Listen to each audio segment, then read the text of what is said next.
আসসালামু আলাইকুম। Fire safety বিষয়ক আরেকটি নতুন ভিডিওতে আপনাদের সবাইকে স্বাগতম।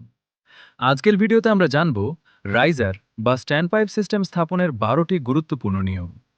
যারা ফায়ার সেফটি নিয়ে পড়াশোনা করছেন, ফায়ার সার্ভিসে চাকরির প্রস্তুতি নিচ্ছেন অথবা ভবনের ফায়ার প্রোটেকশন সিস্টেম সম্পর্কে জানতে চান, তাদের জন্য এই ভিডিওটি খুবই গুরুত্বপূর্ণ। তাহলে চলুন শুরু করা যাক। প্রথম নিয়ম, যেসব ভবনের উচ্চতা 60 মিটার বা তার বেশি, সেখানে অবশ্যই ওয়েট রাইজার স্থাপন করতে হবে। ওয়েট রাইজারে সবসময় পানি থাকে, তাই জরুরি মুহূর্তে দ্রুত আগুন নেভানোর কাজ শুরু করা যায়।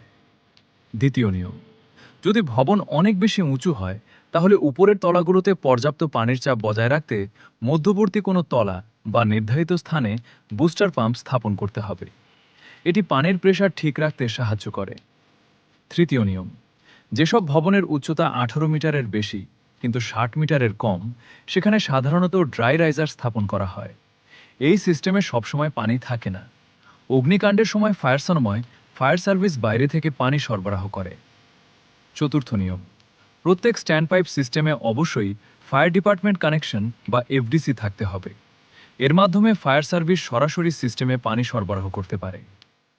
পঞ্চম নিয়ম, স্ট্যান্ড পাইপের হোজ আউটলেটে সর্বোচ্চ পানির চাপ 6.5 বার হতে হবে। এর বেশি চাপ হলে হোজ পরিচালনা করা কঠিন হতে পারে। ষষ্ঠ নিয়ম, হোজ আউটলেটের স্ট্যান্ডার্ড প্রেসারও নির্ধারিত রয়েছে।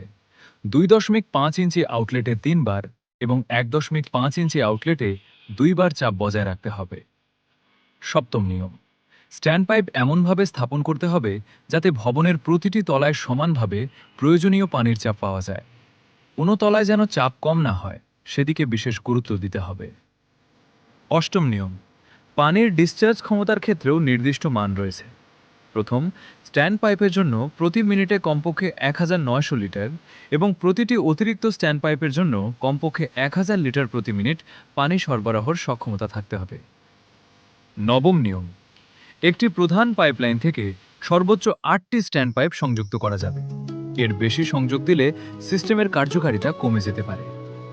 দশম নিয়ম, সব স্ট্যান্ড পাইপ গেট ভ্যালভের মাধ্যমে সংযুক্ত থাকতে হবে।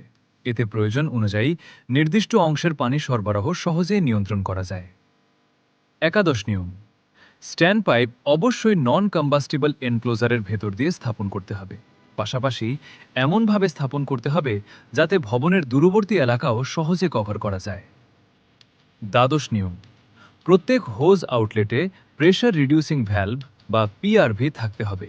এটি অতিরিক্ত পানির চাপ নিয়ন্ত্রণ করে নিরাপদভাবে ফায়ার ফাইটিং পরিচালনা করতে সাহায্য করে।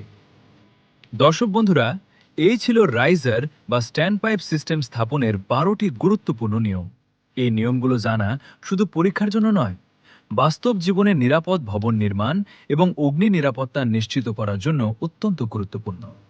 ভিডিওটি যদি আপনাদের ভালো লেগে থাকে, তাহলে একটি লাইক দিন, বন্ধুদের সঙ্গে শেয়ার করুন এবং ফায়ার সেফটি বিষয়ক আরও শিক্ষামূলক ভিডিও পেতে আমাদের চ্যানেলটি সাবস্ক্রাইব করতে ভুলবেন না। আজকের মতো এখানেই শেষ। সবাই ভালো থাকবেন, সুস্থ থাকবেন। আল্লাহ হাফেজ।